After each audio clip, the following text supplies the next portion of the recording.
Use of teaching learning process to explain the procedure, demonstrate, and give instructions. Okay, do you know what I mean by when I say teaching learning process?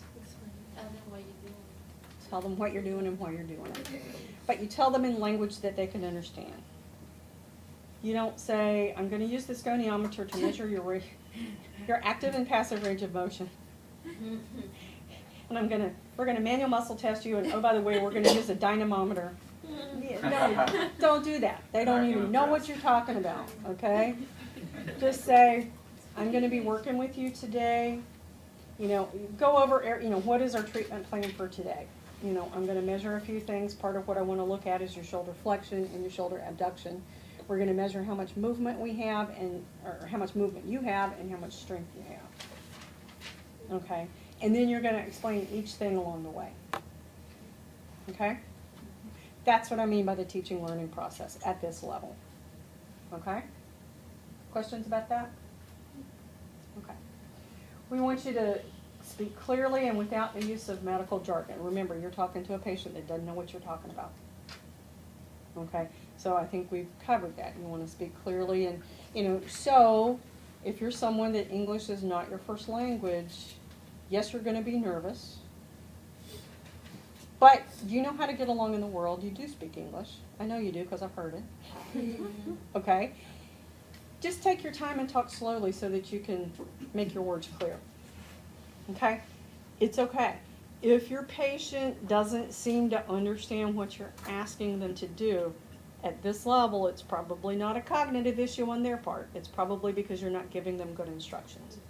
If they're not understanding your verbal instructions, show them what you want them to do. Okay? A huge part of all of our communication, regardless of what language you speak, is nonverbal communication. Use your demonstration. You know, I want you to do this. Don't say pronation, supination. Say, can you turn your hand, you know, I want you to do this. If you can't find the words for it, it's fine. Show me what you want me to do. Sometimes that's easier anyway. Okay? Okay, instills client confidence, ensures dignity, safety, and comfort by the use of verbal and nonverbal communication skills. So that's really all that we've talked about so far. Take your time to make sure that they understand your instructions. If they're not understanding your verbal instructions, demonstrate for them. Walking beside them into the clinic rather than not paying them any attention until you get them in and sit them down. Okay? Those kinds of things. Okay. Appropriate acquisition of subjective information. And we're going to talk about, I know soap notes are awfully confusing still. And depending on our time, what I think I'm going to do is I'm going to do the practice practical for you. I want you all to take a piece of paper out and do SOAP and write different features as you see them occurring in the different pieces. And then we're going to talk about that if we have time today, if not in the coming days. Okay? So that you can start to get very strong on what you're supposed to put where. Okay? So subjective information is what the client tells you. Okay?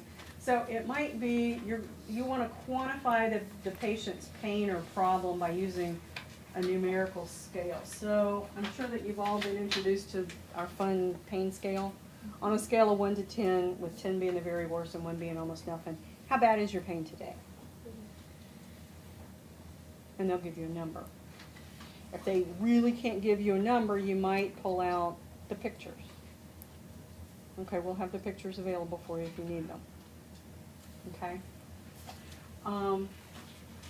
If your patient is telling you over and over again, yeah, I'm not really having so much pain. It's a little uncomfortable, but I'm not having so much pain. Don't keep asking about pain. They've already answered the question. You know what I'm saying? It's like if you feel like you're getting in a, if it starts to feel like Groundhog Day, you're asking the same question, you're getting the same answer, it's time to ask a new question. Okay? And I think what happens is students get nervous and it's like, but I've got to find out about pain. And you're not hearing what your patient's saying is, I don't really have any pain. Not all your patients are going to have pain. They might have dysfunction, but they might not have pain. Not all your patients are going to have pain. Don't make them have pain if they don't want to.